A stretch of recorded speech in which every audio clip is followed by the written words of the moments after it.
The day that we kind of warm up our small stability movers for the week, so that by the end of the week we can throw around some good heavy weight and feel good. So 45-minute circuit. We are starting in the room with a box high-low plank. So we're gonna have the boxes are against the wall so that when you put your hand on them, they won't move. And we're gonna start down in this plank position and you're gonna go up onto the box, okay?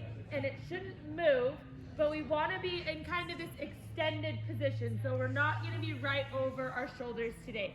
We're gonna be a little bit out in this extended position, and then we'll go back down to the ground. That's one, up, that's two, okay? And just make sure that when you're doing this, you're alternating the hand that goes onto the box first, because that's obviously gonna be taking a little more pressure than the second hand that goes onto the box. So when you do it, make sure that the first hand up is alternating. So tap and then bring that one back up. So you have 10 total of those. So again, down and up is one. Then we start, this is a new move. So excited. Krista is amazing. So we're gonna have the racks. The racks have bands on them.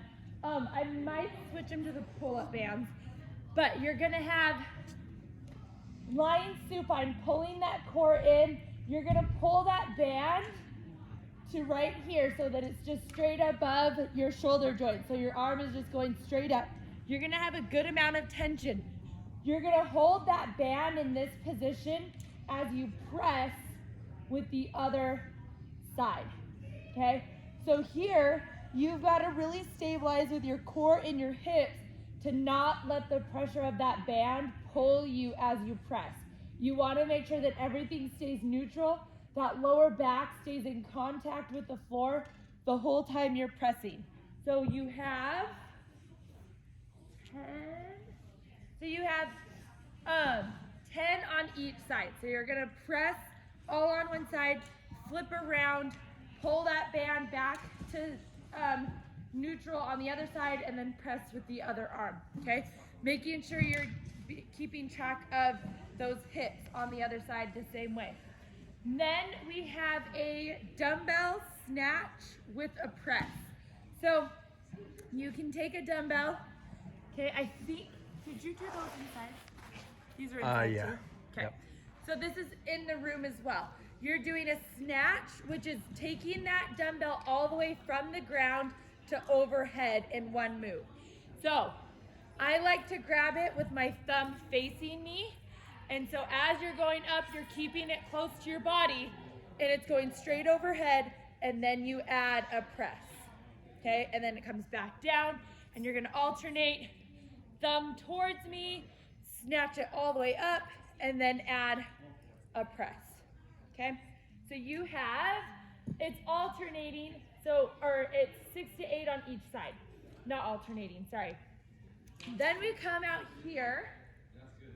We have a weighted bar reverse lunge with an overhead walking hold.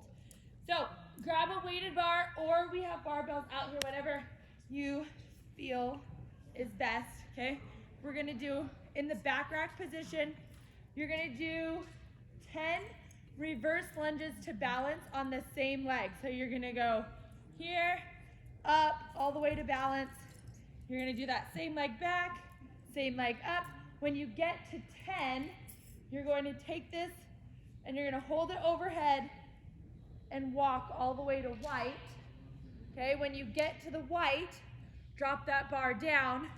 You're gonna do 10 more of the lunge to balance on the other leg. Then you take that bar overhead and walk back to the blue line and you're done, okay? When you're walking, make sure that you're able to hold that bar at neutral and you're not letting that back sway as you're walking, trying to hold it, and you're not letting it drift out in front of you, okay? So keep that weighted bar right above your head, locked out with those shoulders and that spine at neutral. You just had that once, so 10 walk down to the white line, 10 more, walk back to the blue line. After that, we have a tabletop fire hydrant with a kickback. So there are bands out here, so you can add a band if you want.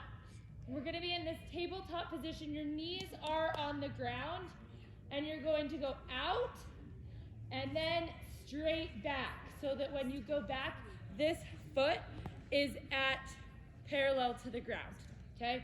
And then when you come in, you're just gonna reverse that move, okay? You're gonna bring this in and then come back down. Here, it's really important that when you go to turn and extend, it's not the extension of your upper body that's gonna bring that foot out. I want you guys to extend from that hip joint. So externally rotate that leg. Don't let your body, the rest of your body, do the turning, okay? Let that hip joint turn when you extend, and then come in and come back down. So you can add a band to this. Just make sure that this is a slow and controlled move. You can do this all day long and not feel a thing, okay?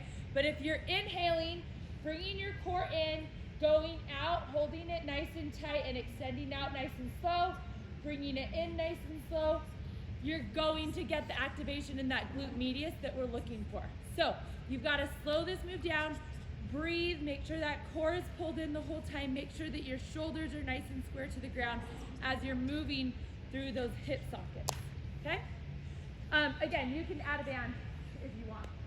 Then we have a banded kettlebell lateral shuffle. So you can take a band, it's gonna go around your knees, and you're just gonna take that kettlebell, okay? You're gonna go 12, down, kettlebell hits the ground when you're in your wide, and then come up and together, and go down. So you're gonna go 12 one way, 12 another way, so 24 total of those, the band around your knees. The last area is over here with an in and out agility squat pass. So we're going from the lateral squats to now we're going to be in the wide stance. We're squatting down, feet in a box and out, in a box and squat. So you're going in, squat, all the way down, and then when you go back in squat, you're jumping backwards, okay? Making sure that each time you sit down, you're going straight down, okay? You're not letting your squat get sloppy and letting your back round and come down, okay? Sit that butt down, keep that back nice and straight. Then we have a plate crunch. So you're gonna take a plate, okay? Start with your knees in. We're going to extend out both ways and then come together and crunch. When you end, this plate should be able to rest on your shins. That's kind of the movement we want. We want your knees to come in and that plate to go over those legs. Okay, and then go out, and then crunch in, out, in. Breathing. We're gonna use that regular breath of breathing in as you extend out, and then exhaling and coming in and getting that full activation in your core. Then you have 2 field laps, well 1 to 2. You get to choose how much running you do. So 1 to 2 field laps, and we're good.